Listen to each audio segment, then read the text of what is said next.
The sound of the locomotive's whistle tore through the dry Colorado air like a blade, and when Clara Whitmore turned around to find her family gone, she realized that the worst day of her life had arrived on a Tuesday in the summer of 1878. She had not even seen them leave.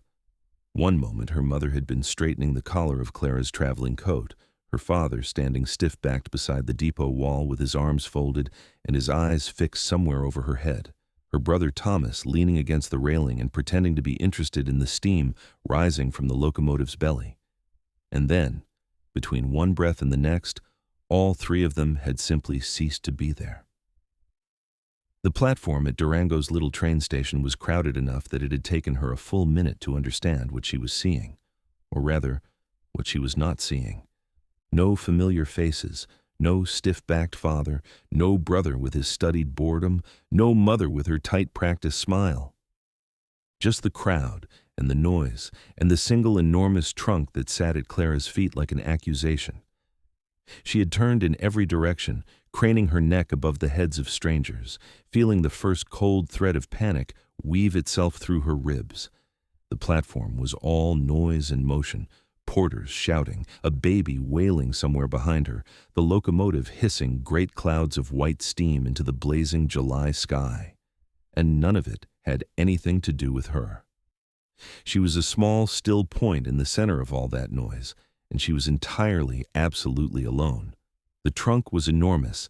It held everything she owned, which was not much, but it was heavy enough that she had not been able to drag it more than 6 inches across the rough wooden planks before her arms had given out. The iron hardware on its corners caught the afternoon sun and threw small, cheerful sparks of light that seemed to mock her situation.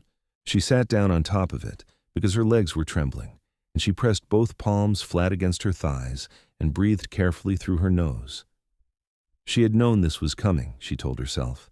She had known for months that something like this was inevitable.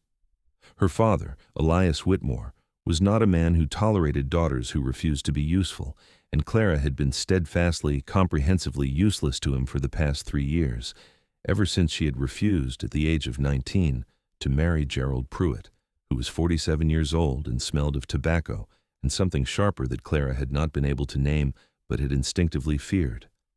Since then, her father had looked at her the way a man looks at a piece of furniture he cannot sell and cannot quite bring himself to throw away. Cold, appraising, patient in the way that a man is patient when he is only waiting for the right opportunity to be rid of something. Apparently, the right opportunity had been the Durango train station on a Tuesday in July.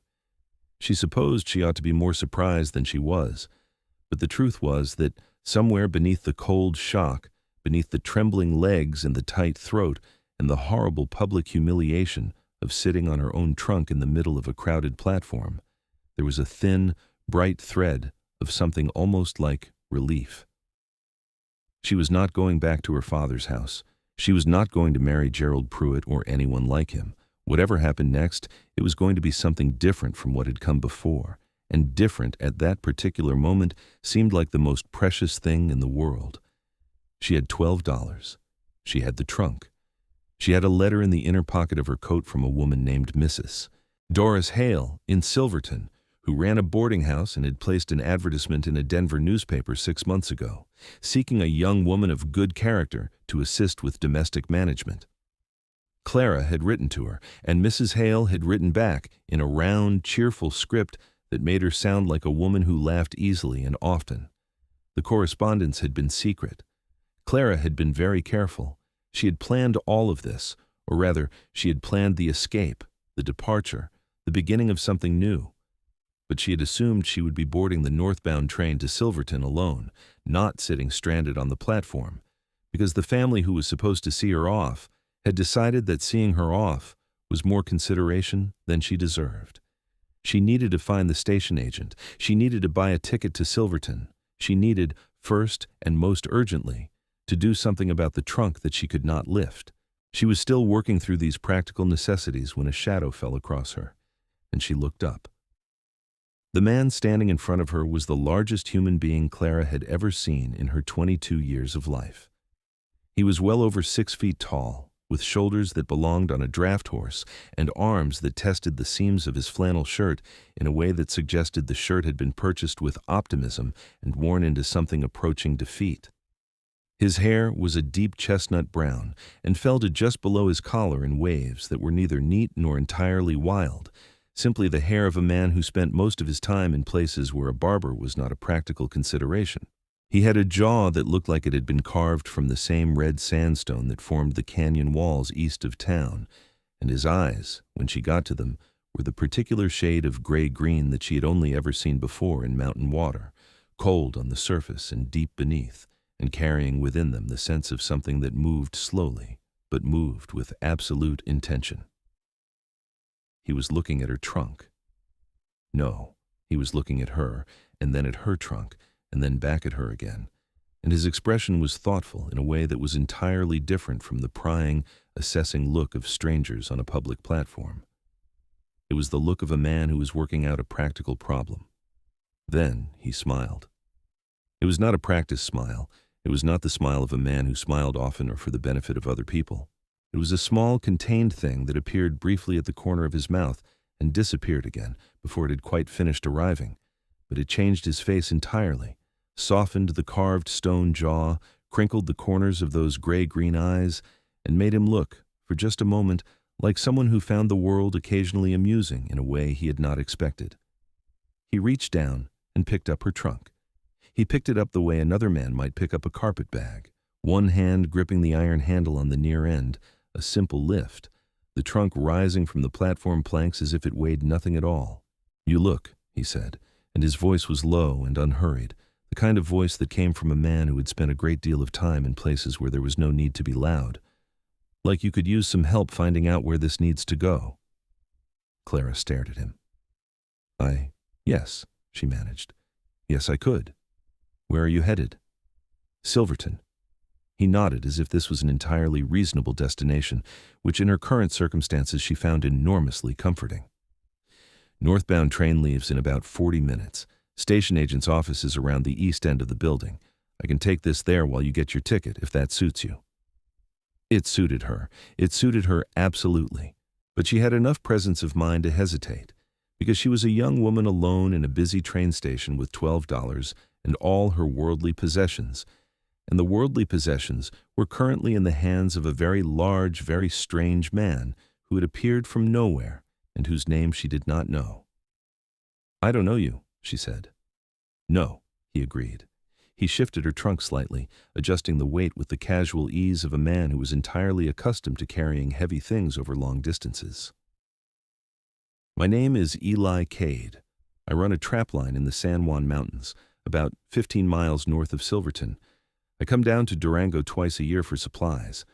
I don't steal trunks belonging to stranded young women, but I understand if you'd feel better keeping it in sight." There was no humor in his voice when he said it. He was simply stating facts, in the way a man states facts when he has learned that the world goes more smoothly when everyone knows where they stand. "Clara Whitmore," she said, and stood up from the trunk and held out her hand. He looked at it for a moment, and then he set the trunk down, just for a moment, carefully, on its flat bottom, and shook her hand. His grip was measured and brief, the handshake of a man who had learned to be careful about the difference between his own strength and other people's. His hand was calloused and warm and enormous, and Clara's hand disappeared inside it completely. "Pleased to meet you, Miss Whitmore," he said, and picked the trunk back up again. She bought her ticket. He was waiting at the east end of the building, trunk on the ground beside him, leaning against the depot wall with his arms folded and his face tilted up toward the afternoon sun, his eyes half closed. He looked, Clara thought, like a man who had learned to rest wherever and whenever circumstances permitted, with the practical unself-consciousness of someone who lived an outdoor life where comfort was something you took when it was available and did without when it was not. She had a few minutes before the boarding call. She stood beside him, and neither of them spoke for a moment. And then she said, because she felt she owed him at least a partial explanation, and because the alternative was standing in silence while the emotions of the last hour churned dangerously close to the surface. "My family was here.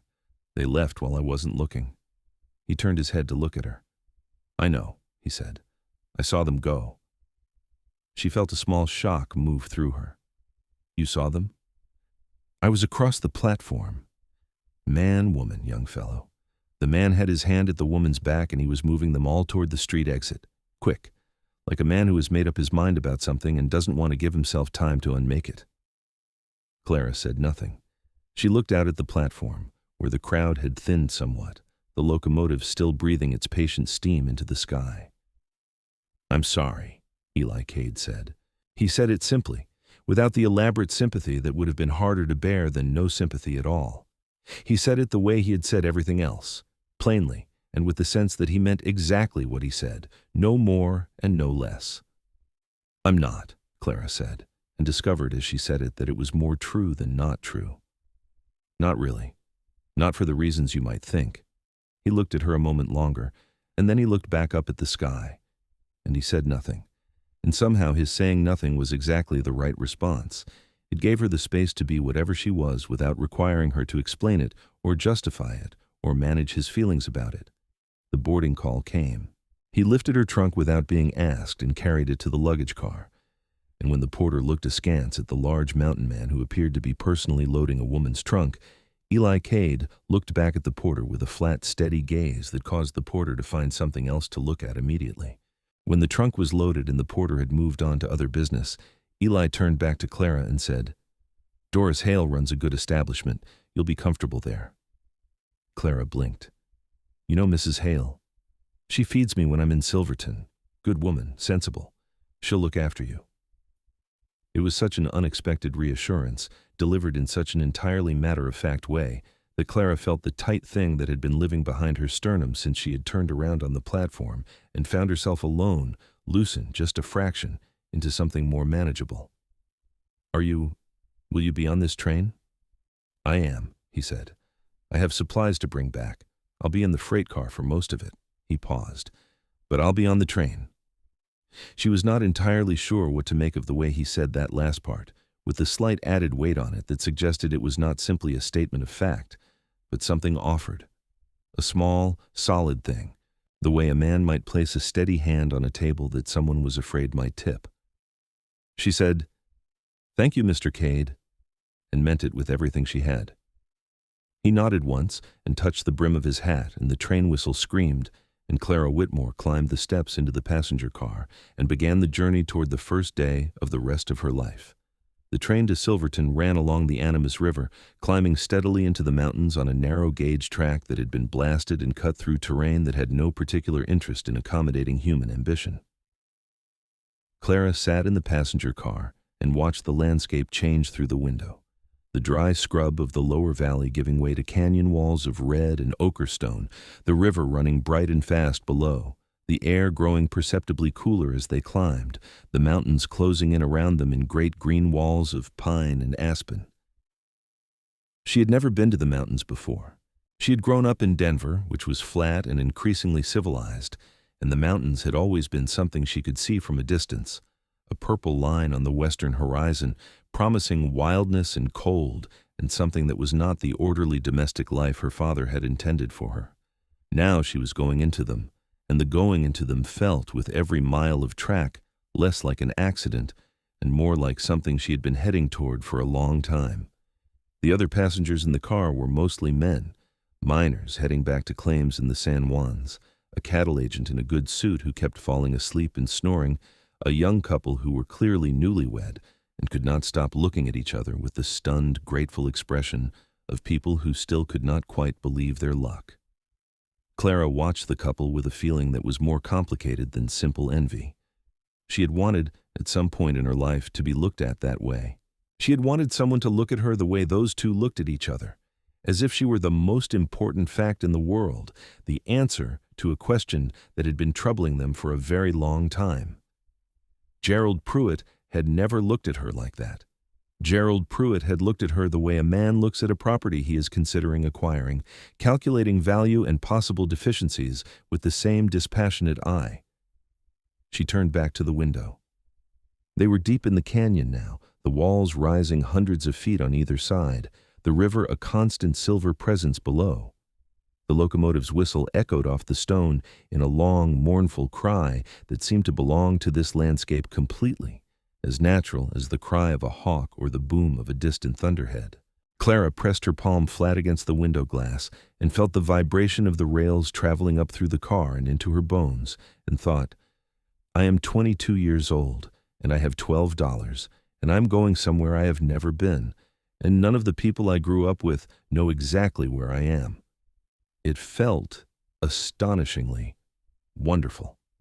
Halfway through the journey, the door at the end of the car opened and Eli Cade came through it, moving along the aisle with the slightly careful gait of a large man navigating a narrow space, his shoulders nearly brushing the seatbacks on either side. He had removed his hat and was carrying it in one hand. He paused at the row where Clara sat and said, The freight car's not going anywhere particular. Mind if I sit for a while? The seat beside her was empty. She shifted slightly toward the window, and he sat down, and the seat accommodated him in the way that it had probably not accommodated any other passenger it had ever held, with a kind of strained cooperation. They sat quietly for a while, watching the canyon walls scroll past, and then Clara said, What do you trap? He turned his head to look at her. She had the impression he was deciding how to answer, not because the question was complicated, but because he was a man who gave honest answers and wanted to make sure he had the honest answer ready before he spoke. Beaver mostly, he said. Some mink, fox. The trade has dropped off from what it was. The fur market's changed. But there's still enough business to be worth doing it right. In the summers, I do some mining work for extra money. In the winters, I mostly just stay up there. A pause. It's good country. Do you live alone? I do. Do you like it? Being alone like that? He considered this with the same unhurried seriousness that he seemed to give to everything. I'm used to it, he said finally. I was a boy when I first went into the mountains. My father was a trapper before me. I grew up knowing how to be alone better than I knew how to be with people. Another pause, and something shifted slightly in his expression, not quite vulnerability, but a willingness to be honest about a thing that was not entirely comfortable. There are times I notice the silence more than others. Clara turned this over. That's very honest, she said. I don't see much point in being anything else. She looked out at the river. My father was very practiced at being something other than honest, she said. He was good at it.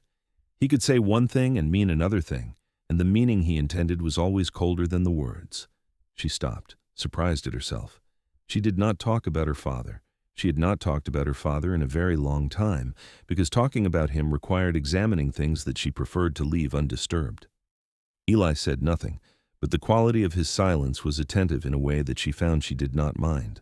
He decided a long time ago that I wasn't going to be what he needed me to be, she continued. I think today was simply the logical conclusion of that decision. He found a way to be rid of me that cost him nothing and required no confrontation, left me at the station and walked away. Very clean, very him. She felt the bitterness in her own voice and reined it back. I had plans to leave anyway. I just thought I would be the one doing the leaving. The difference matters, Eli said quietly. She looked at him sharply, surprised and moved by the precision of it. Yes, she said. Yes, it does. You had it taken from you. The choosing. That's not the same as choosing. He said it simply, as a fact, with the same flat directness he applied to everything. But the simplicity of it, the accuracy of it, hit her somewhere deep and important, and she felt the thing behind her sternum loosen further, something warm trickling through the space it left behind. You understand that, she said. My father didn't give me much choice about going into the mountains either, he said. I made my peace with it, and I love that life now, but I understand the difference between choosing a life and having a life chosen for you. He turned to look out the window. Took me a long time to figure out which one I was living. The train rounded a curve, and suddenly Silverton was visible ahead, a cluster of buildings in a wide mountain valley, the mountains rising on every side in great gray and green walls, the sky above them a deep, clean blue that seemed to belong to a different world than the flat, hazy blue of the lower country.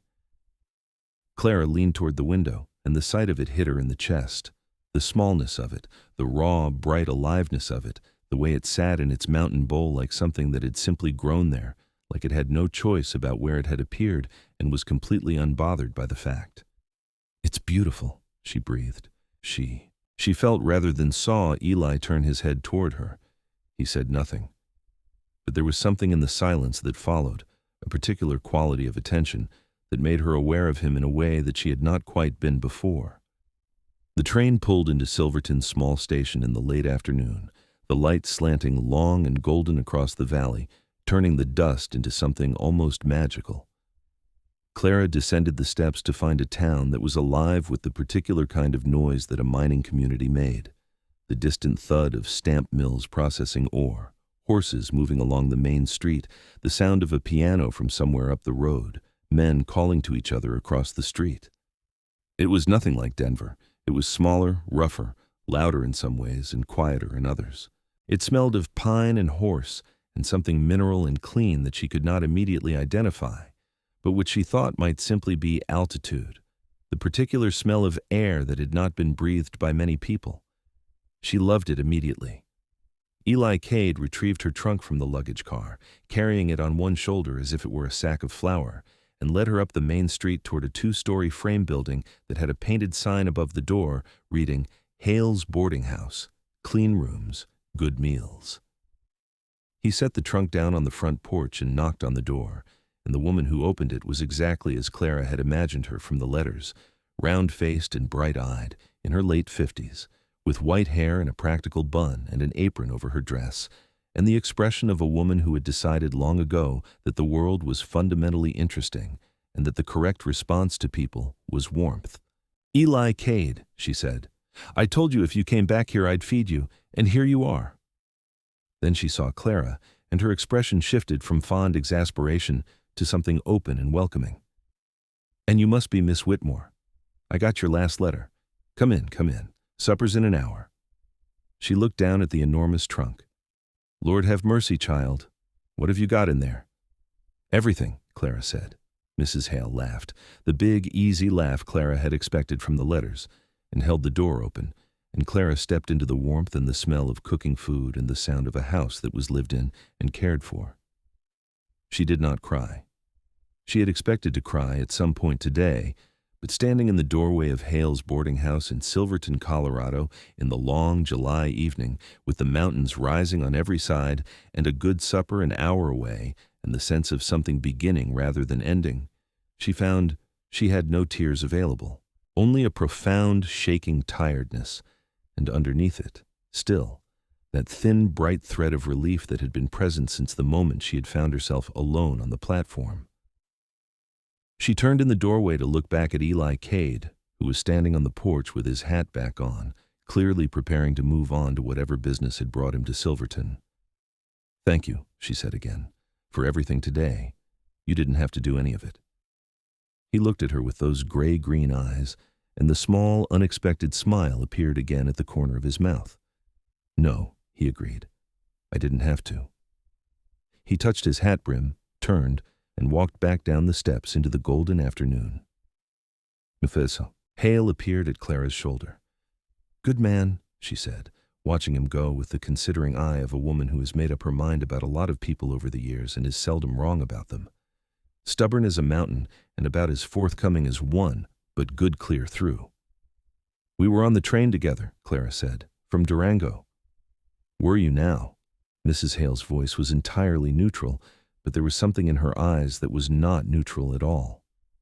"Come inside, child. Tell me about yourself. I have questions and you look like you could use a cup of tea in a chair that holds still." Clara came inside. The door closed behind her. Through the window, she could see Eli Cade's broad shoulders moving away down the street, unhurried, purposeful, the walk of a man who knew exactly where he was going and was comfortable with the distance.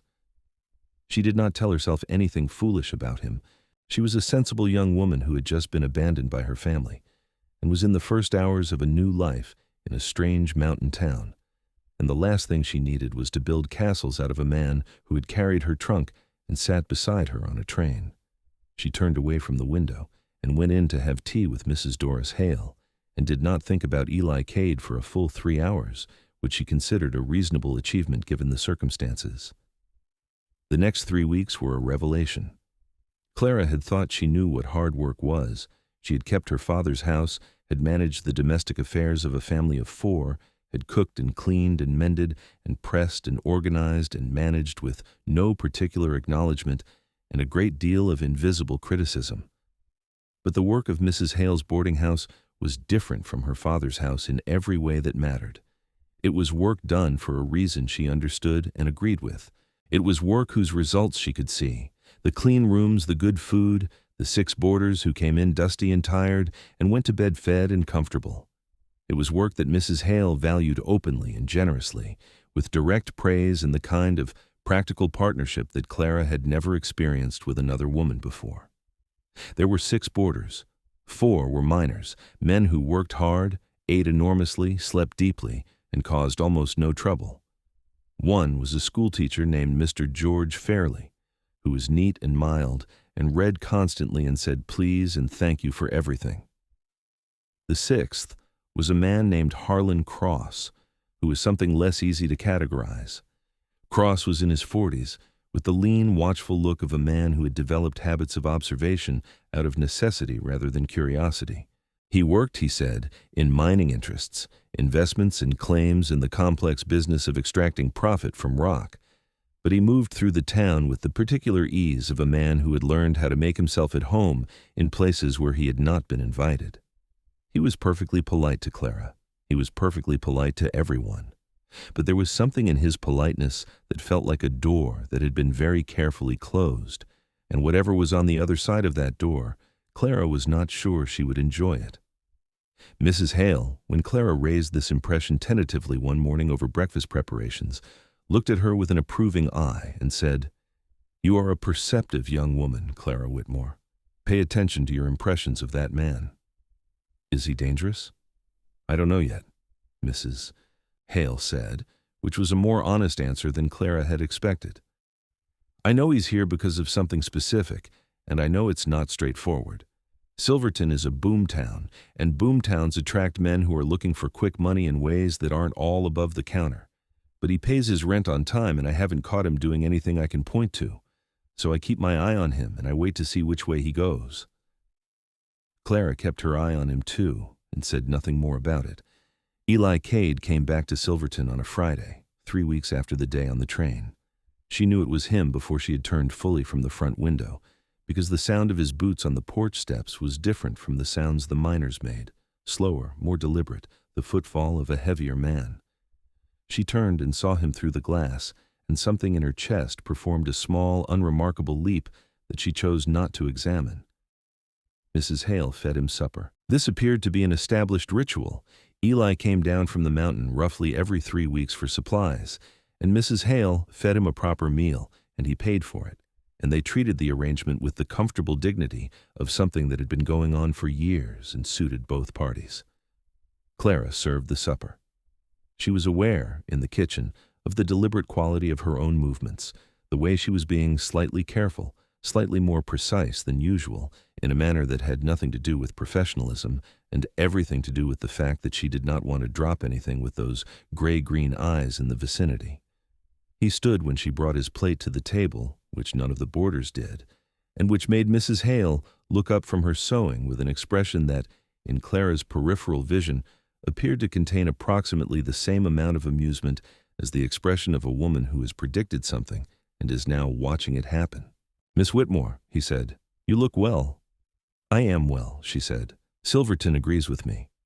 "It's good country," he said, which was exactly what he had said about the mountains on the train, and which Clara found disproportionately endearing.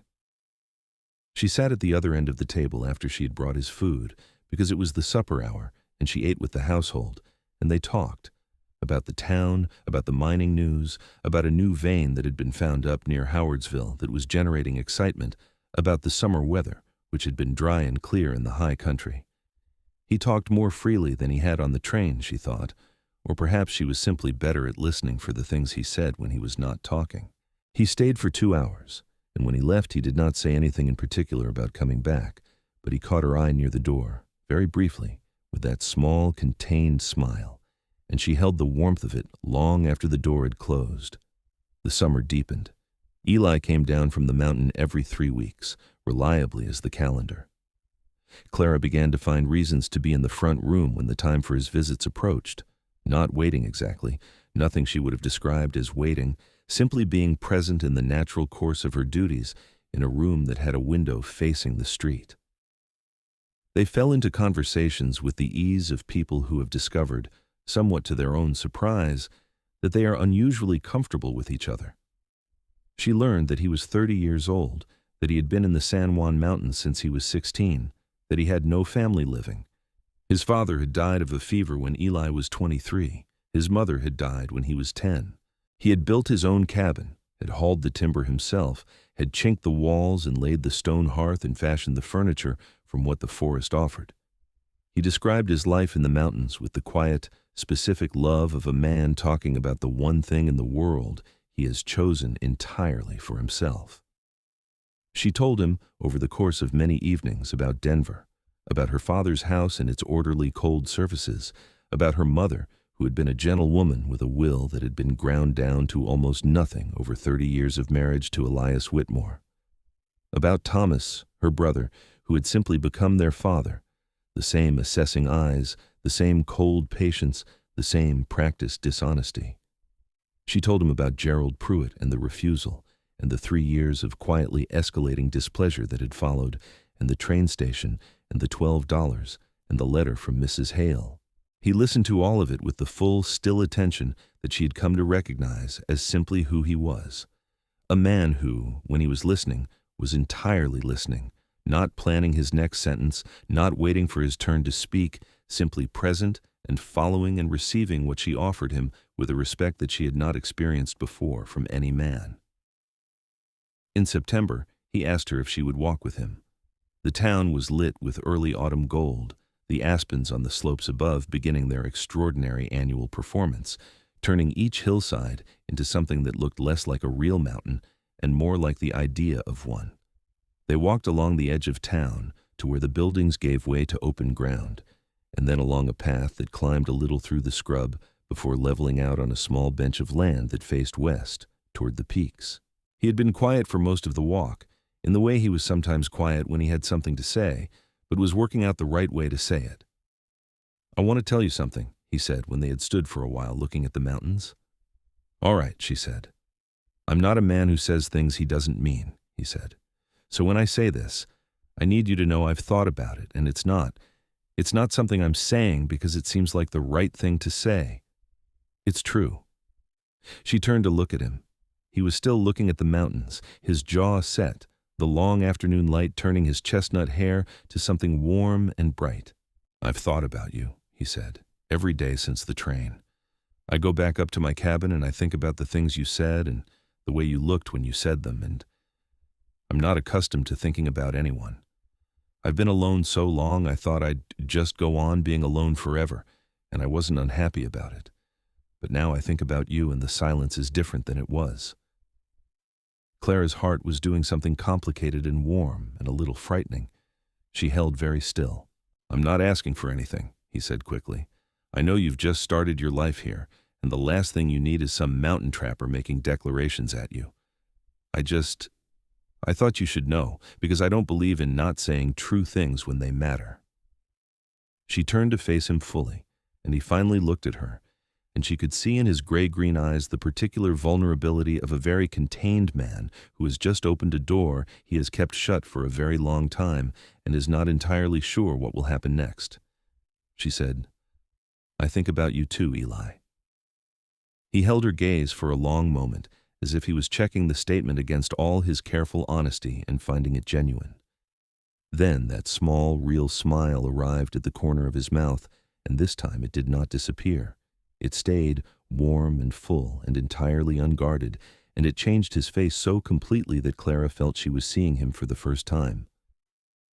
"Good," he said. She laughed at that, the brevity of it, the absolute Eli-ness of it, and he looked at her laugh with something approaching wonder, as if the sound of it was doing something to him that he had not prepared for. They walked back to the boarding house in the blue early evening, and when he left that night, he held her hand, briefly, on the porch. Just held it, her small hand in both of his enormous, warm, calloused hands, and looked at her. and she felt the solidity of him and the care of him and the remarkable unfamiliar sensation of feeling genuinely safe. What followed was a courtship that moved at the pace of mountain seasons, slow, unhurried, deeply sure. Eli came down from the mountain more frequently now, sometimes every 2 weeks, and when he came he brought things: a packet of dried berries from the high country, a piece of quartz with an interesting color, once a small carved wooden bear that he produced from his coat pocket, with a sheepishness that made her love him in a way she had not expected to love anyone for a very long time. He was not a romantic man in the conventional sense. He did not have the language of courtship, the polished phrases and the practiced compliments. What he had was something rarer and more valuable. He paid attention. He remembered everything she had ever said to him, and he thought about it, and he responded to the real person she was rather than the person he might have preferred her to be. When she was tired, he did not push conversation. When she was troubled, he asked direct, honest questions rather than offering platitudes. When she was delighted by something, the first snow dusting the peaks in October, a particularly good sunset, the news that a new lending library was being established in Silverton, he watched her being delighted with the expression of a man who has discovered a source of light and intends to stay close to it. She was in love with him. She had known it for weeks before she said it, had recognized it the way you recognize something you have been looking for without knowing what it was. With a shock of arrival, a sense of course, of this is the thing, this is what all the other things were pointing at. She said it on a November evening when they were sitting by the fire in the boarding house parlor after the other boarders had gone to their rooms, with Mrs. Hale knitting in the corner and apparently deeply absorbed in a complicated pattern that required all her attention. I love you," Clara said simply, in the middle of a conversation about the best firewood for high-altitude winters. Eli stopped. He looked at her. The firelight caught the planes of his face and made shadows of the strong lines of his jaw and brow, and his gray-green eyes were very bright. "Say that again," he said. "I love you," she said again. He set down the cup he had been holding and reached across and took her hand and held it the way he had on the porch in September, in both of his, carefully, and his expression was the most undefended she had ever seen it. "Clara," he said, "I've been wanting to say that to you for 3 months, and every time I've opened my mouth, something completely different has come out." She laughed. "Say it then." "I love you," he said, low and certain, looking at her straight. "I love you, and I'm not going to stop, and I thought you should know that." In the corner, Mrs. Hale's knitting needles clicked on with unwavering industry, but Clara could see, quite clearly, the small, satisfied smile on the old woman's face, the slight lift of her round cheeks, the expression of a woman who has witnessed the arrival of something she predicted and is quietly, deeply pleased about it. Winter came to Silverton with the seriousness of purpose that only mountain winters have. The first real snowfall in late November covered the valley overnight and turned the world white and still and clean, and Clara stood at the boarding house window in the early morning and watched it with a feeling of pure, uncomplicated joy. Eli came down from the mountain before the deep snows set in with his winter supplies. He wintered in the cabin and rarely came to town between December and March, when the mountain passes were at their worst. He came in mid-November for what would be his last visit until spring, and the knowledge of that had been sitting in Clara's chest for a week before he arrived, a kind of preemptive missing that surprised her with its force. He came on a gray afternoon, and after supper he said, "Walk with me," and they went out into the cold, the first real bite of winter in the air, their breath clouding white before them. He walked her to the eastern edge of town, where the land opened toward the mountains and the sky was enormous and deep with oncoming dark, and he stopped and turned to face her and said, without preamble, "I want to marry you, Clara." She had known it was coming, or had hoped it was coming, which is not quite the same thing, and still the words struck her with their full weight, their full meaning. She looked up at him, this large, quiet, honest man who had picked up her trunk at a train station and carried it and her into a life she had not known she was headed for. "Eli, I know I'm asking you to come into a life that's not easy," he said, and she could tell he had prepared this, had thought it through on the mountain, had rehearsed the honest version of it. "My cabin is 15 miles from town. The winters are hard. I don't have a great deal of money, though I have enough to keep us comfortable. It's a solitary life, and I know you've made friends here, and I'm not asking you to give that up entirely. But I want—" He stopped, started again. "I want to share that life with you. I want to come home to you. I want—" Another stop, and something shifted in his face, the careful preparation giving way to something rawer and truer. "I want you there. Every day. I want you there." She reached up and put her hand against his jaw and felt him go still under her touch, and she said, "Yes, Eli." He closed his eyes briefly. When he opened them, they were very bright. "Yes? Yes? Obviously yes." She was smiling so hard her face hurt with it. "Yes, yes, and I don't need you to tell me the winters are hard. I've been in the mountains long enough to know what hard winters are, and I'd rather have a hard winter with you than an easy one without you."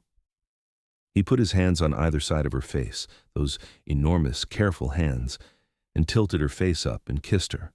Carefully at first, tentatively, like a man who is aware of his own size and strength and is being very deliberate about it, and then, when she rose up on her toes and kissed him back with everything she had, not carefully at all. It began to snow while they were kissing. Small, light flakes settling on her hair and his shoulders, the mountains invisible in the thickening white, the world reducing itself to this, the warmth of him and the cold air and the snow and the feeling of being arrived. When they went back to the boarding house, Mrs. Hale took one look at their faces and said, "Well, it's about time," and went to get the good whiskey from the locked cabinet. The wedding was small and practical and entirely right. They were married in March, when the winter began its retreat, and the passes opened enough for Eli to come down from the mountain and for a brief ceremony to take place in the small church on the north end of town. Clara wore the best dress from her trunk, a deep blue wool that she had never had an occasion to wear in her father's house, and Mrs. Hale did her hair and called her beautiful and cried a little, in the brisk, unsentimental way of a woman who cries occasionally but considers it a private matter. Mr. George Fairley, the schoolteacher, served as witness. The minister was a young man named Reverend Aldous Pugh, who seemed genuinely moved by the occasion, in a way that made Clara like him immediately. Eli wore his good shirt, which Clara suspected had been acquired specifically for the event and had not been worn before, and he stood at the front of the church with his broad shoulders squared and his chestnut hair brushed back from his face, and his gray-green eyes fixed on Clara as she walked up the short aisle with Mrs. Hale beside her, and the look on his face was— it was the look she had dreamed about, she realized. Not exactly, because she had not known the specific face she would see it on, but the quality of it, the full, unguarded, wondering look of a man who cannot quite believe the world has given him this thing, was exactly what she had imagined from the age when she had first begun to imagine such things. She took his hands at the altar. His hands were steady. Hers were trembling slightly, and he felt it, and he turned his hands so that he was holding hers more securely, and the trembling stopped. They said their vows, which were the simple old words, and Clara felt each one of them as a true thing, a real thing, a promise she was making with her whole self to this man who had picked up her trunk and smiled and changed the direction of everything. After the ceremony, Mrs. Hale fed everyone an enormous meal that would have done credit to any restaurant in Denver. There was a bottle of good wine from somewhere that Mrs. Hale refused to explain. Mr. Fairley made a toast that was touching and slightly academic, and went on somewhat longer than the occasion strictly required, but no one minded. Even Harlan Cross, who had been quieter than usual in recent weeks, raised a glass and offered a congratulation that seemed for once to lack the careful, closed quality of his usual sociability. Eli and Clara spent 2 nights at the boarding house because the mountain roads were not yet reliable enough for the journey back to the cabin, and then, on the 3rd morning after their marriage, Eli loaded her trunk and her other things onto the wagon he had hired, helped her up to the seat, and drove north out of Silverton into the mountains. The road climbed steeply through pine forest, following the valley of a creek that ran blue-white with snowmelt, the mountains rising on either side in walls of gray rock and green timber. Clara held onto the wagon seat and looked at everything with wide, taking-in eyes. She had been in Silverton for 8 months now, but this was different. This was not the valley and the town. This was the mountain itself, the high country, the place where Eli had built a life out of silence and timber and hard work and the particular self-sufficiency of a man who has never needed to ask anyone for anything. After 2 hours, the road became a track, and after another hour, the track became something more like a path that only Eli's familiarity with it made navigable. The pines grew taller and closer, and the air was cold and thin and smelled of resin and something wild that she could not name and immediately loved. The cabin appeared without warning from behind a stand of enormous spruce trees, and Clara's first sight of it was so different from what she had imagined that she laughed. She had imagined something small and rough, a frontier shelter, functional and nothing more.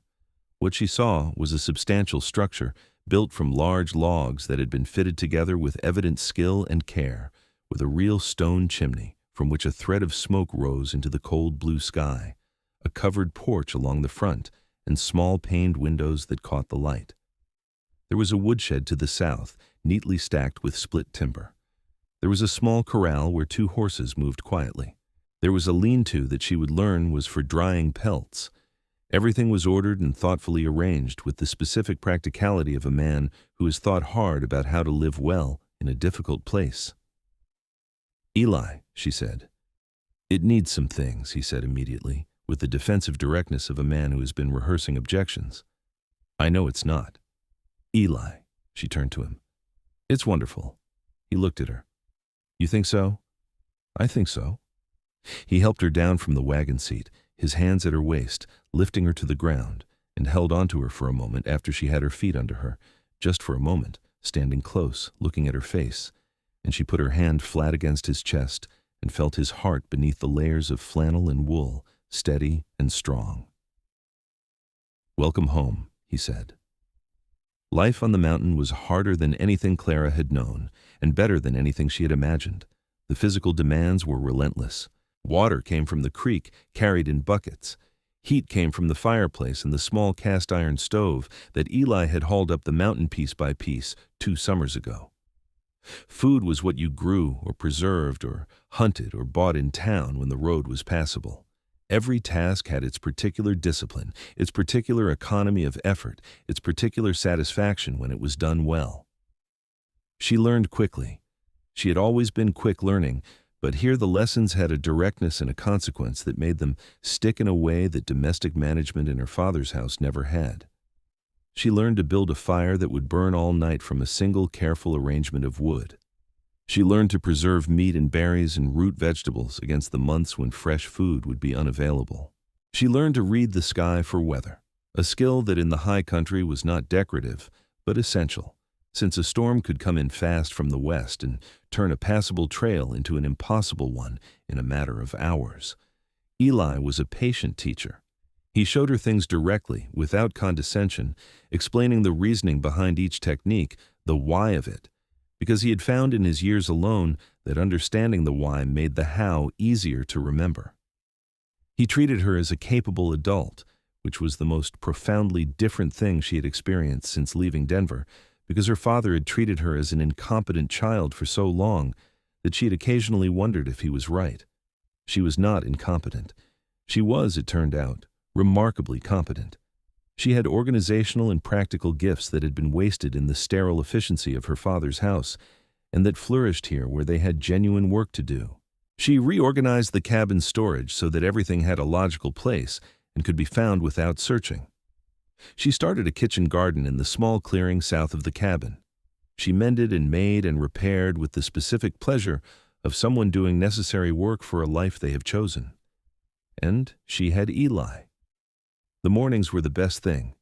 He was up before light, starting the fire, and she would wake to the sounds of him moving in the main room, quiet, unhurried, purposeful, and lie still for a few minutes in the warmth of the blankets, listening to those sounds and feeling the particular deep satisfaction of a life that was genuinely her own.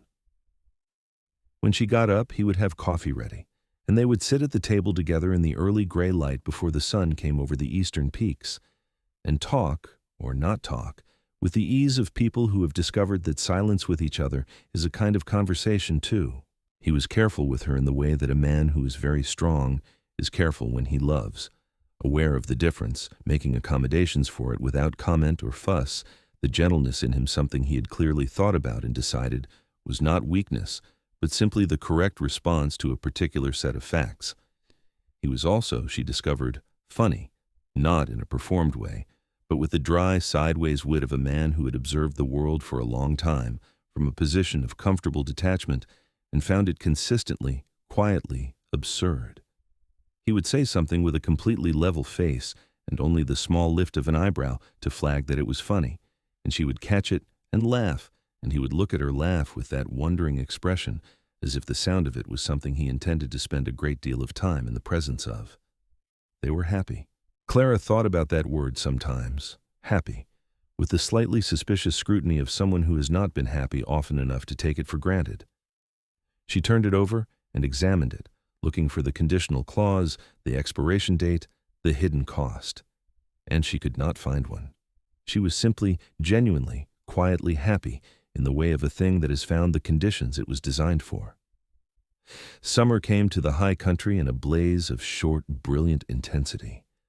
The meadows below the timberline filled with wildflowers, columbine and paintbrush and lupin in colors so vivid they seemed to have nothing to do with the restrained palate of the lower world. The creek ran full and cold and clear. The days were long and bright and warm enough to work outside without a coat, and the nights were cool and crisp and full of stars that were visible with an intensity not possible in any town, because there was nothing for miles in any direction that burned a light after dark. Clara became pregnant in the summer. She told Eli on a July evening when they were sitting on the porch after the day's work was done, watching the light leave the peaks and the shadows fill the valley below. She had waited until she was sure, and she had been sure for 2 weeks, and the telling had been living in her throat for all that time, warm and strange and frightening and wonderful. She said, "Eli, we're going to have a baby." He turned from the mountain so fast and looked at her with such an expression, complete, unguarded, vulnerable, stunned, that she felt the emotion of the moment fully and completely before she had a chance to moderate it. His eyes were very bright. "Clara," he said. "Spring," she said. "Mrs. Hale thinks March or April. She says it's hard to be exact, but she's had a lot of experience." He reached for her hand and held it tight, both of them sitting very still, looking at the mountains in the fading light, and she felt his stillness as a kind of reverence, as if he was taking it in slowly, carefully, the full weight of what she had just told him, and not rushing past any of it. "Are you well?" he said. "I'm very well. A little tired in the mornings. Nothing I can't manage." "We'll go down to Silverton in September," he said. "Mrs. Hale will know a doctor. I want you properly looked after." "I'm properly looked after up here," she said. "Better looked after," he said, with a firmness that she recognized as non-negotiable but not unreasonable. She leaned against his shoulder, his broad, warm, solid shoulder, and he put his arm around her and held her against him, and they sat on the porch in the deepening evening and looked at the mountains where they lived and the sky full of early stars, and Clara thought that this specific moment, this exact feeling, was what she had been heading toward since the moment she had turned around on the platform in Durango and found herself alone. Everything that had happened since, every step, every conversation, every morning coffee in the gray pre-dawn light had been moving toward this porch and this man and this news and this feeling of being so deeply, fundamentally all right. In August, Harlan Cross caused the trouble that Mrs. Hale had predicted he would cause. Clara learned of it through a letter that Mrs. Hale sent up with a supply rider. Eli had an arrangement with a man named Pete Duggan, who ran supplies to several remote cabins in the area, and who would carry letters when asked. The letter was long, and Mrs. Hale's normally round, cheerful handwriting had a sharper edge to it that Clara recognized as controlled anger. Cross, it emerged, had been acquiring mining claims through means that were not entirely legitimate. He had been forging signatures on transfer documents, using the boarding house as his base of operations, the respectable, ordinary front that allowed him to move through Silverton without attracting the kind of scrutiny that a less settled man might have attracted. The Silverton marshal had been investigating him for 2 months. The investigation had concluded the previous week. Cross had been arrested on a Thursday morning, and his room had been searched, and a quantity of forged documents had been found, along with a considerable sum of money that represented the proceeds of what he had been doing. Mrs. Hale was fine, the letter said. She was more angry than shaken, which was typical of her. She had told the marshal everything she had noticed, which was, she wrote, more than the marshal had initially given her credit for knowing, and she expected to be a witness at the trial in the autumn. "I always knew there was something wrong about that man," she wrote, "and Clara Cade, you were right to feel it too. Your instincts about people are very good, and you should trust them. Give my love to that husband of yours and come down in September as you planned, and bring him with you because I intend to feed you both an enormous amount of food." Clara showed the letter to Eli. He read it with a still face, and then set it down and said, "Mrs. Hale, all right?" "Fine. More angry than anything else." "Good. Angry is good for her." He was quiet for a moment. "I knew there was something off about Cross the first time I saw him. Men like that, they're very smooth, but the smoothness doesn't reach all the way down. There's always a coldness underneath." "I felt it too," Clara said. "I'm glad Mrs. Hale is all right." "I'll ride down with her letter," he said. "I want to make sure myself." They went down to Silverton in September as planned, and Mrs. Hale was indeed entirely all right, was in fact in the midst of a period of high energy and righteous indignation that suited her enormously. The Cross business had been largely resolved, the marshal's case was solid, and Silverton had the slightly charged, energized atmosphere of a community that has expelled something harmful and feels both relieved and vindicated. The doctor, a measured man named Dr. Man. Samuel Briggs, who had come to Silverton 2 years ago and evidently intended to stay, confirmed Clara's pregnancy in the thorough, practical manner of a frontier physician who was accustomed to being the only medical resource within 40 miles, and told her she was in excellent health and that the baby appeared to be developing well. He gave her specific instructions for winter, and Eli listened to all of them with a focused attention that the doctor appeared to find gratifying. Eli also, while they were in town, did something that Clara only discovered afterward. He went to the hardware merchant and came back with a quantity of iron and wood, and when she asked what it was for, he said, "A cradle." He built it that winter, in the evenings, working at the table with the particular quiet concentration he brought to all practical tasks, and it took shape over the weeks of November and December into something that was simple and strong, and made with a care that was apparent in every cut and joint and curve. She watched him build it sometimes in the evenings when the fire was good and the wind was outside doing its business with the pines, and the baby moved in her in the slow, strong, astonishing way that it had been moving for months now, and she thought, "I was on a platform in Durango with $12 and everything I owned in a trunk that I could not lift, and then this man picked up my trunk and smiled, and now I am here in these mountains with this fire and this man and this baby coming in the spring, and I am more myself than I have ever been in my entire life." Winter came down hard in November and sealed them in. The snow was deep and the winds were fierce in the high passes, and for 6 weeks they saw no one and nothing beyond the walls of their own world. The cabin, the corral, the woodshed, the creek under its skin of ice, the enormous white silence of the mountains. Clara had wondered, before that winter, whether the isolation would become oppressive. She had lived among people her whole life. Even in Silverton there had always been the noise and company of the boarding house, and the prospect of weeks of solitude had carried a faint apprehension. It was, instead, extraordinary. She had not known until then that she was capable of that quality of quietness, of presence, without the noise of other people, without the obligations and adjustments and performances of social life. She found layers of herself that she had not known existed, a capacity for stillness, for sustained observation, for being deeply, completely where she was without any part of her attention scattered elsewhere. She read everything in Eli's small collection of books, and they discussed them in the evenings. Eli was not a well-educated man in the formal sense, but he was a serious thinker who had read widely out of a genuine need to understand things, and their conversations about the books were some of the best conversations Clara had ever had. She learned the particular silence of snow, the way it changed the sound of everything, muffled the near sounds, made the distant ones more crisp, gave the world a quality of padded intensity that she found she loved.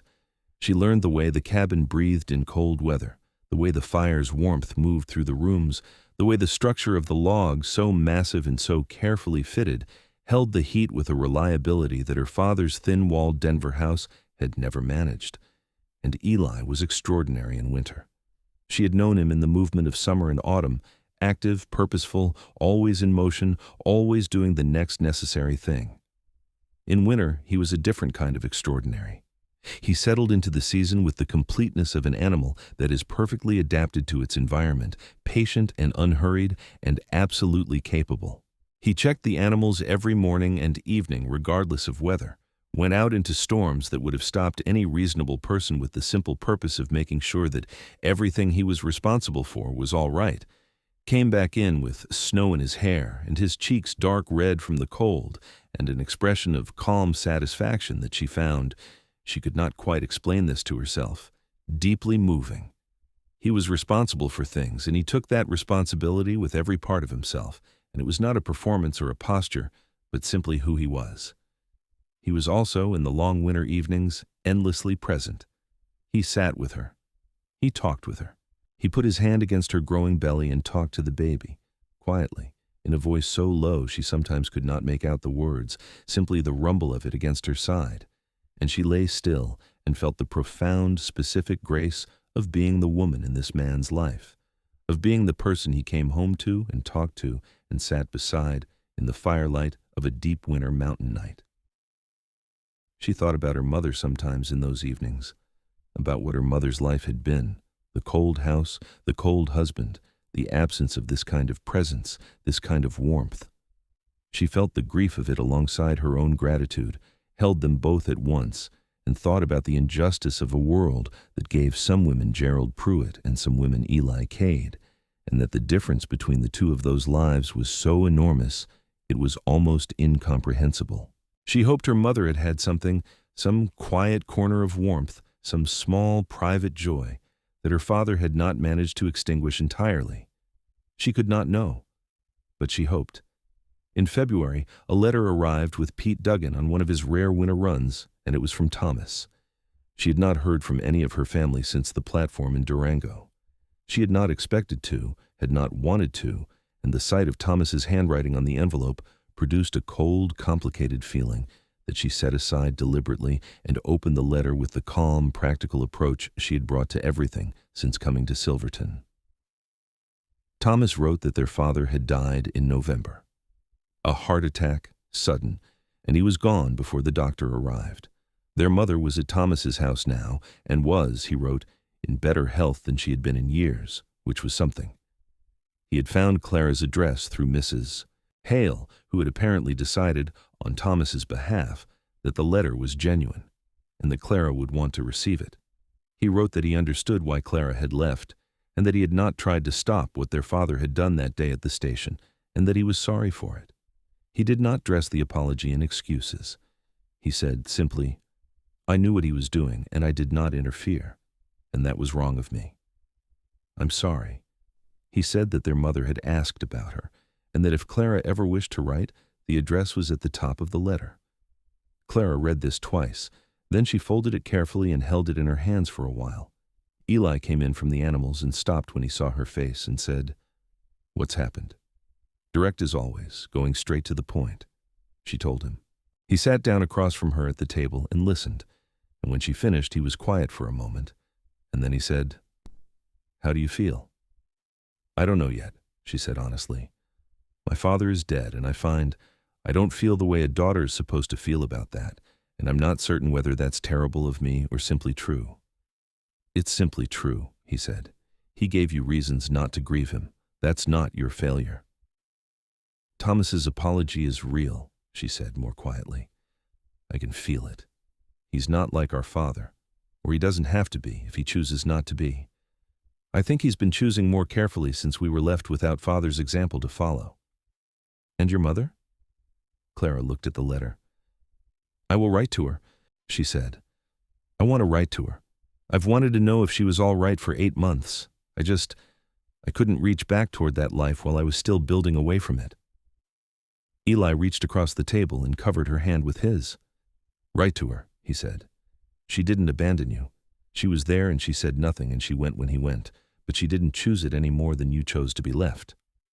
Clara looked at him. "You're a very perceptive man, Eli Cade."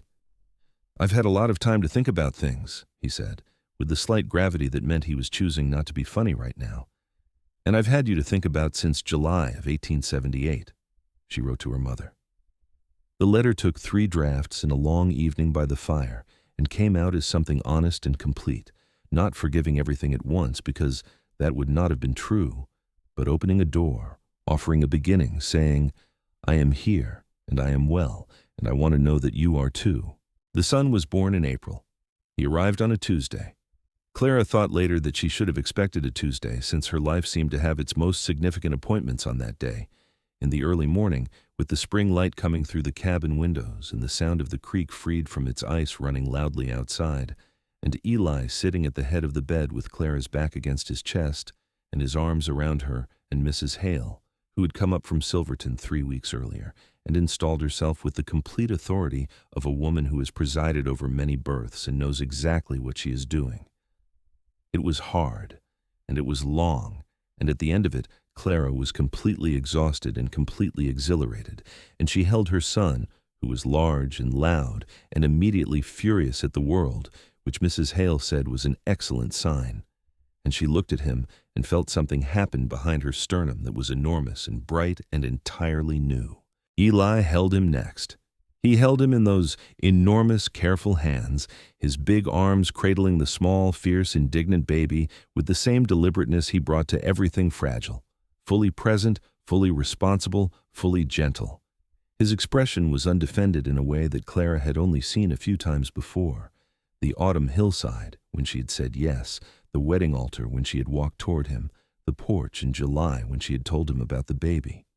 He looked down at his son with the expression of a man who has had his world rearranged and is standing in the middle of the new arrangement, trying to take in the full scope of it. "Hello," Eli said to the baby, very quietly.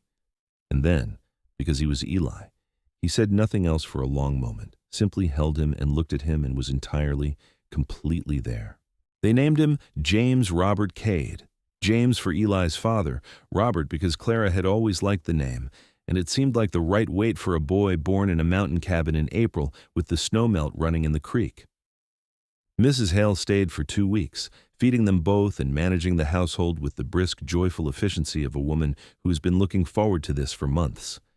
She held James at every available opportunity and talked to him in the direct, matter-of-fact way that she talked to everyone, as if he were already a person with opinions who simply hadn't yet found the means to express them.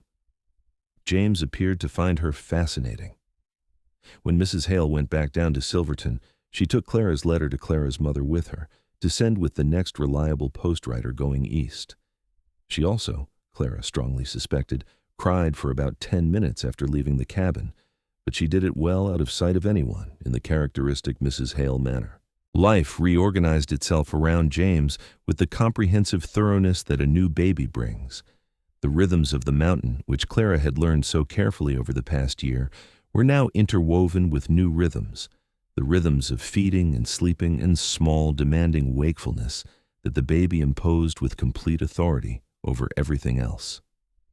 Clara adapted, as she had adapted to everything on the mountain, with attention and practicality, and when the exhaustion was very bad, a willingness to ask Eli directly for what she needed without apology.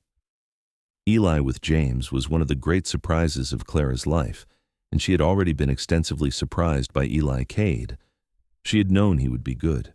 She had seen the cradle he built and the care he brought to preparing for the baby's arrival and the way he had held James in the first minutes of his life.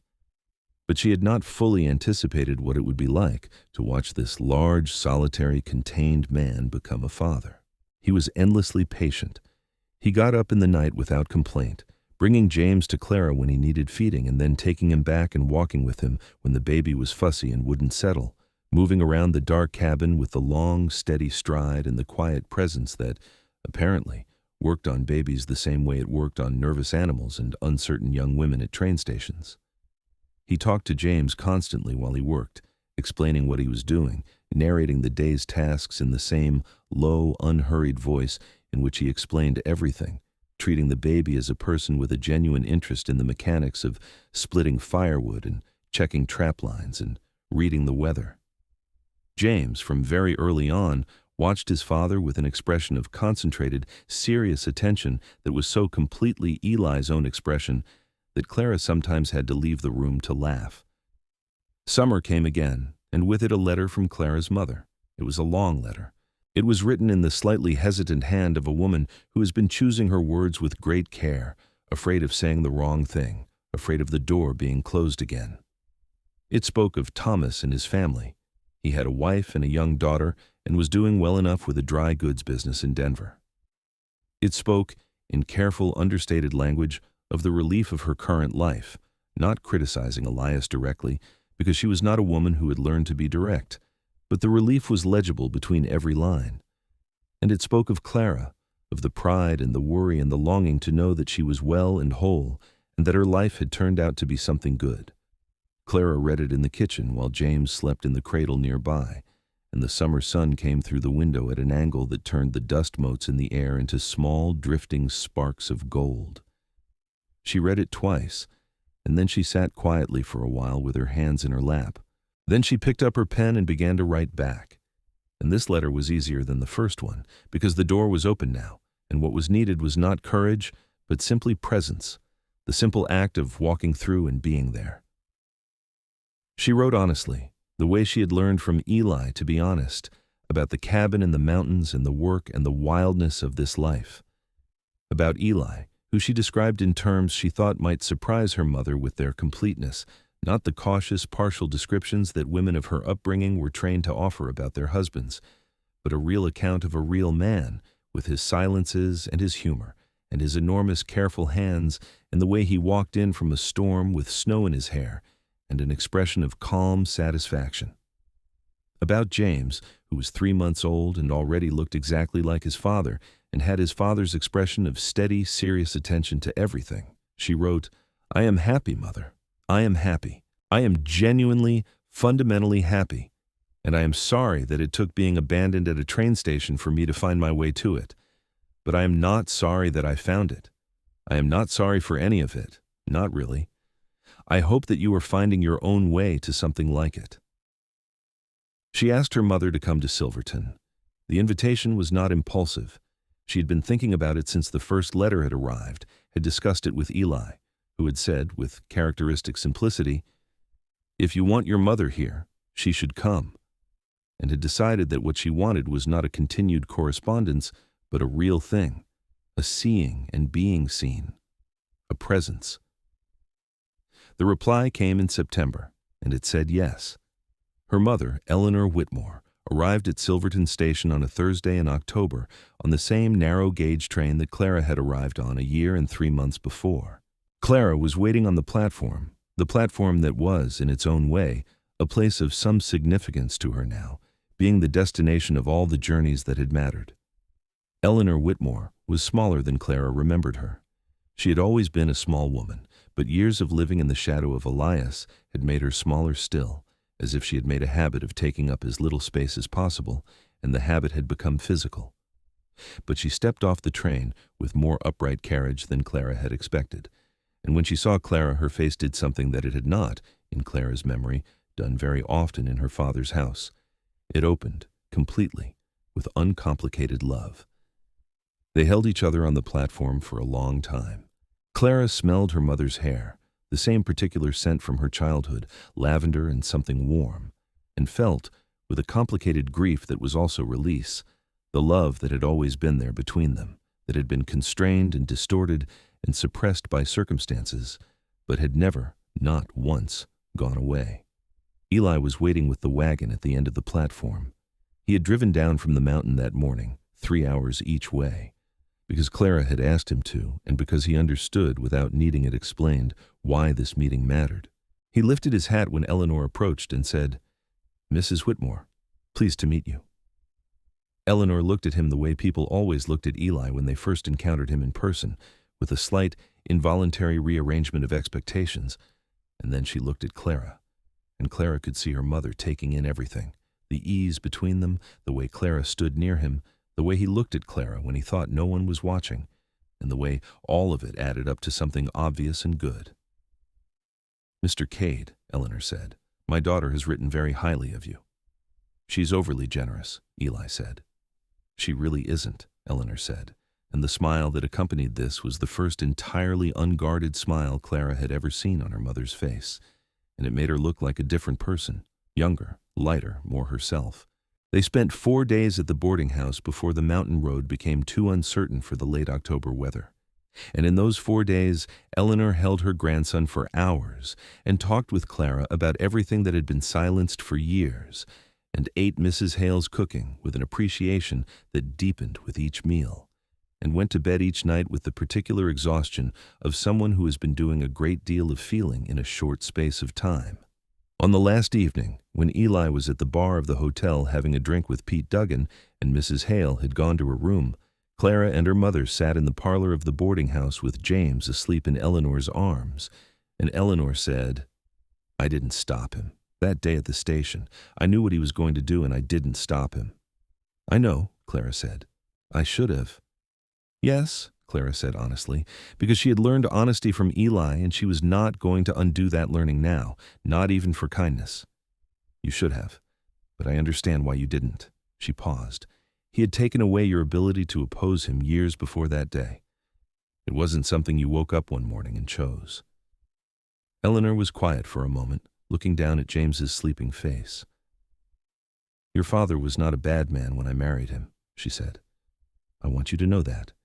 He was not warm. He was never warm, but he was not yet the man he became. I don't know when the change happened. I don't know if there was a change or if he simply revealed himself, gradually, as the years made it safe to do so." Clara said nothing, letting her mother speak. "I am sorry," Eleanor said, "for all of it, for the years in that house and for that day most of all." "I know," Clara said, and then, because it was true and needed to be said, "I forgive you, Mother." Eleanor closed her eyes briefly.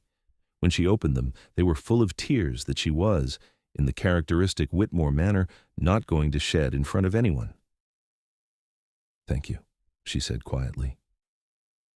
James stirred in her arms and made a small, satisfied sound, and did not wake. Both women looked at him for a moment. "He looks exactly like his father," Eleanor said. "I know." Clara smiled.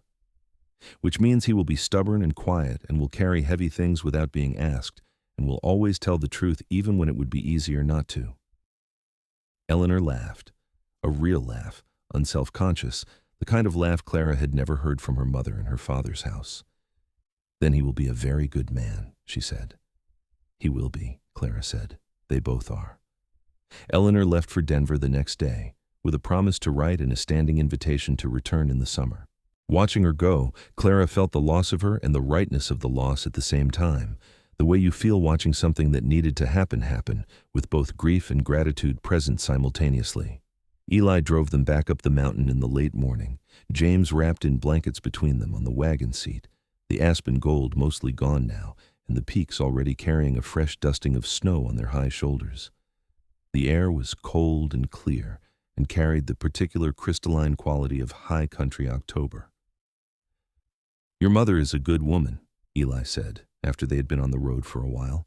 "She is," Clara said. "She's been living a small life inside a large wrong, and she's only now beginning to find out how much space she actually has." Eli nodded slowly, thinking about this. "Took me a long time to figure out the size of my own life," he said. "When you've been made to think you fit into a small space for long enough, you stop testing the edges." Clara looked at him, at the profile she had come to know better than any other face, the carved jaw, the strong nose, the gray-green eyes fixed on the road ahead, the autumn light catching the chestnut waves of his hair where it showed beneath his hat brim. "What made you test them?" she asked. He was quiet for a moment. Then he turned his head and looked at her, and the smile arrived. That small, real, warm smile that was entirely his, and that she had loved from the first time she had seen it on a crowded train platform in Durango, with her trunk in his hands and her whole life in disarray. "A trunk," he said. and a woman who didn't quite fit the space that had been made for her. She laughed, and he turned back to the road, and James made a small, unalarmed sound between them, and the mountain rose ahead of them, white-capped and magnificent, and they drove home. The years that followed were full ones. James grew into a boy who was, as Clara had predicted, the physical image of his father, and increasingly his father's companion, following Eli on every task that the mountain offered, learning with the same patient seriousness the names of trees and the habits of animals and the language of weather and the skills of the trapper's life. He had Clara's quick intelligence and Eli's steady patience, and the combination produced a child who was a joy, curious without being reckless, determined without being hard, with a quality of full presence that made the people he was with feel genuinely seen. In the spring of 1881, Clara's second pregnancy announced itself, and this time the cabin had the cradle already and the routine established, and Eli's confidence in what was needed was rock solid, rather than attentive, but anxious. Mrs. Hale came up the mountain again. She could not be persuaded to stay away, and no one tried very hard to persuade her, and in February delivered a daughter who arrived with much less drama than James had managed, and seemed from the first hours to have a clear and cheerful view of what she wanted from the world. They named her Margaret Eleanor for Clara's mother, who had now visited 3 summers running, and who received the news of the name in a letter that she answered with a response that ran to 4 closely written pages, and contained, near the end, a simple, direct statement that she had not managed the first time, but that Clara had known was there. "I am proud of you, Clara. I'm so very proud of the woman you have become." Margaret was, from the beginning, unlike James in almost every way except the most important one. She loved her father with the single-minded adoration of a small girl who has recognized in him something absolutely trustworthy, and is prepared to stake everything on that recognition. She would follow Eli around the cabin on her unsteady legs, falling frequently and getting up immediately, apparently unbothered by the falling, keeping her eyes on the large figure ahead of her and moving toward it with the implacable determination of something that knows where it is going. Eli carried her on his shoulders when he went to check the animals. He made up stories for her in the evenings in the low, quiet voice that James had already outgrown the need for, but that Margaret would call for every night for years with the simple command, "More, Papa." He built her a small rocking horse from mountain timber with a mane of real horsehair that he had collected over months, working on it in small pieces so that it was there, finished and polished, on the morning she turned 2 years old. Clara watched him with his children and felt the same feeling she had felt watching him hold James in the first hours of his life. Enormous, bright, a little overwhelming, entirely right. The cabin grew with the family. Eli added a room in the summer of 1882, hauled more timber, worked through the long summer days with the methodical precision of a man who builds things to last, and by September the cabin had a proper second room for the children, with a window that looked east toward the first light. He added a small lean-to kitchen to the back the following spring, because Clara had mentioned twice, in a conversational way rather than a complaining way, that cooking in the same room where the fire was also heating water for the laundry was occasionally complicated in the winter. He mentioned this lean-to project with the same casual matter-of-factness with which he mentioned any practical task, as if it had simply appeared in his plans naturally, without anything so sentimental as the desire to solve a problem his wife had mentioned. She knew it was exactly that, of course. She also knew better than to make a production of it, because Eli's care expressed itself in practicalities rather than declarations, and treating the practicalities with the weight they actually carried was one of the ongoing pleasures of her life. She wrote to Thomas in 1883. This letter was longer in coming than the one to her mother.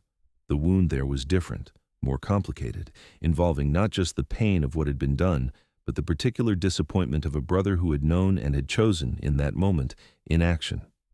But Thomas had changed, and the letters he had sent through their mother had made that change legible, and Clara had been thinking about whether the distance was worth the continued maintenance.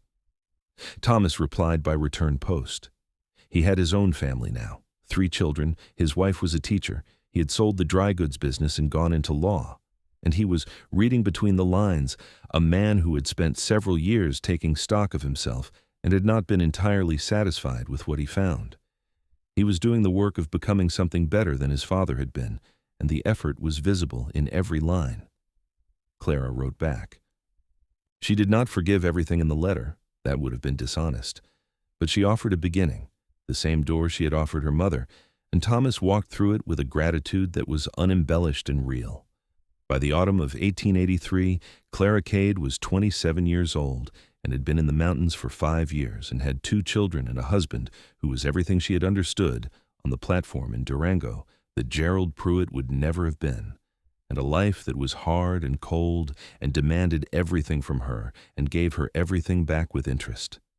She had also, somewhere in those 5 years, become someone she recognized and respected, not the frightened, carefully managed daughter of Elias Whitmore, existing in the narrow space that had been defined for her. Not even the brave, resourceful young woman who had climbed off the train in Silverton with $12 and all her worldly possessions. Someone more complete than either of those, someone who knew what she was capable of, who knew the size of her own life, who knew what she wanted and how to ask for it and how to make it real.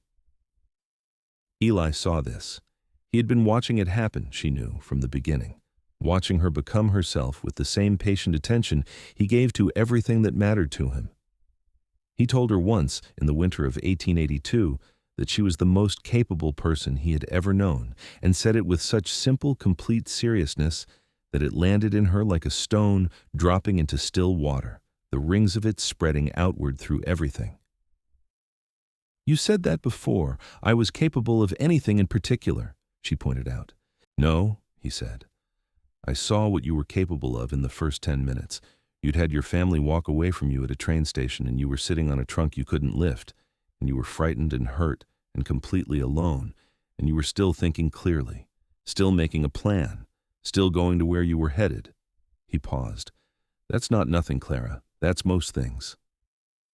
She had sat with that for a long time, as she sat with all the important things he said, turning it over and examining it, and found that it was true, and that it was a thing she had needed to hear for a very long time. In the late autumn of 1883, on an afternoon when the first real snow of the season was making its intentions known in the sky over the western peaks, and James was 8 years old, and Margaret was nearly 3, and the cabin smelled of wood smoke, and the bread Clara had baked that morning, Eli came in from the animals and stood in the doorway for a moment, brushing snow from his shoulders, and looked at the room, at Clara at the table, writing her letter to Thomas, at Margaret asleep in the corner with the rocking horse, at the domestic order and warmth of the life they had built in this space, and his expression was one she knew very well by now, the wondering look, the look of a man who still, 5 years into the life they shared, found its existence slightly astonishing, and was glad of the astonishment. She looked up and met his eyes. He crossed the room and sat down across from her, and reached out and covered her hand with his, the way he had that first winter on the train when they had talked about her father, the way he had on the porch in September when he had told her he thought about her, the way he had at the altar when she had been trembling and he had held her steady. "All right," he said. "All right," she said. He nodded, satisfied with this, and reached for the book at the edge of the table, and they sat in the quiet of the afternoon while the snow began outside and the fire spoke softly in the grate and the bread cooled on the shelf, and Margaret breathed in her corner, and the mountains held them in the bowl of the valley, enormous and patient and permanent, and the silence between them was not empty but full of everything they had said and done and chosen and built and survived and loved, full of the life that was all around them in the walls of the cabin and the faces of the children and the particular quality of this man's hands over hers. She thought about the girl on the platform, the girl with the $12 and the heavy trunk and the family-shaped absence at her back. She thought about the moment she had looked up and seen a very large man looking at her trunk, and then at her, with that thoughtful, practical expression, and then the smile, small and unexpected and entirely real. She thought about what that smile had contained, though she had not known it then. All of this. All of it had been in that smile, in potential, waiting to be built. She tightened her fingers around his, and he looked up from the book, and she said, "I'm glad it was you." He did not ask what she meant. He never needed to ask what she meant. "I'm glad it was you," he said back with complete simplicity and complete weight, looking at her straight.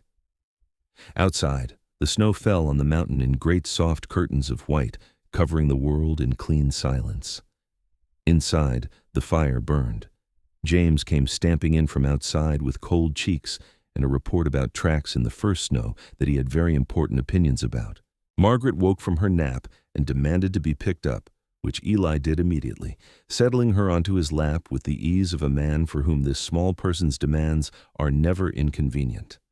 The afternoon became evening. Evening became supper. The venison stew that had been going since morning, the bread, the last of the autumn preserves. They ate together at the table, the four of them, James talking about the tracks with the systematic enthusiasm of a boy who has inherited his father's habits of careful observation. Margaret listening with the wide-eyed seriousness she brought to everything James said, Eli and Clara meeting each other's eyes across the table with the small, private warmth of two people who are in on the same beautiful secret. After the children were in bed and the cabin was quiet, Clara stood at the window and looked out at the snow-covered world, the mountains invisible now in the dark, only the whiteness of the ground visible, reflecting the lamplight from inside. She could hear Eli banking the fire for the night behind her, the familiar sounds of it. She thought, I am home. Not the home of her childhood, which had been a building she lived in and a set of obligations she fulfilled. A real home, the kind that is made of people and the choices they have made together and the life that grows from those choices, something alive and particular and irreplaceable.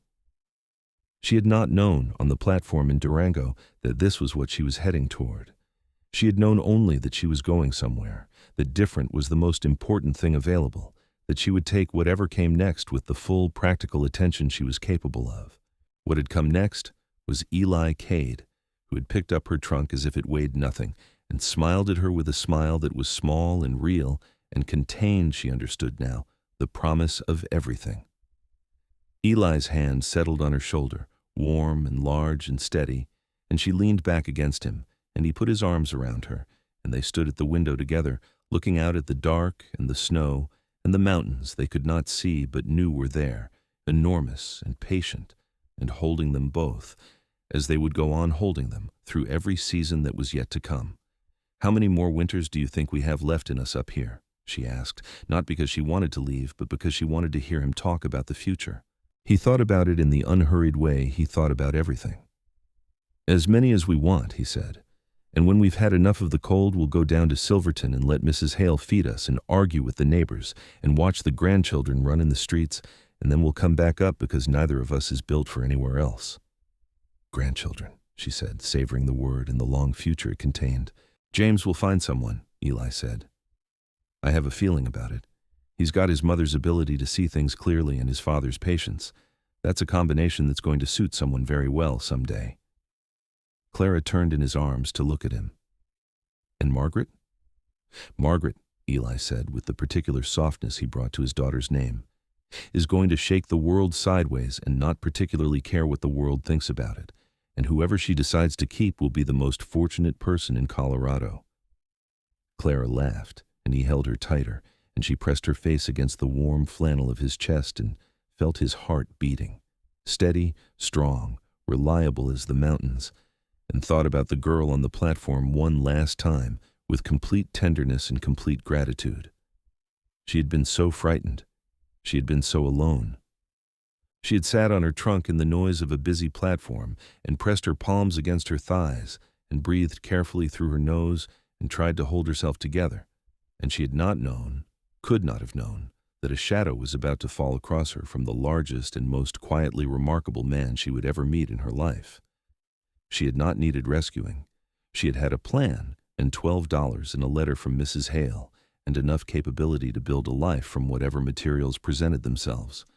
But being helped, being seen, being offered the simple, unambiguous kindness of a man who noticed and stepped forward and asked no particular return, that had been the hinge, the pivot point, the moment where her life had turned from one direction into another. He had picked up her trunk and smiled. That was all. That was everything. Eli, she said, muffled against his chest. Yes. Thank you for picking up my trunk. He was quiet for a moment. Then she felt the slight movement of him, the low rumble of amusement moving through his chest. "Thank you for being worth picking it up for," he said. She pulled back to look at him, and he was smiling. The full smile now, not the small, contained one from the platform, but the one she had been given on the autumn hillside and the wedding altar, and all the best moments of the years between, warm and open and entirely, completely for her. She kissed him. He kissed her back, and outside the snow fell soft and steady on the mountain they had made their home, and inside the fire burned and the children slept, and the mountains held everything in their enormous permanent embrace, and the life that had begun on a train platform in Durango, Colorado, on a Tuesday in July of 1878, was full and whole and entirely, beautifully, irrevocably good.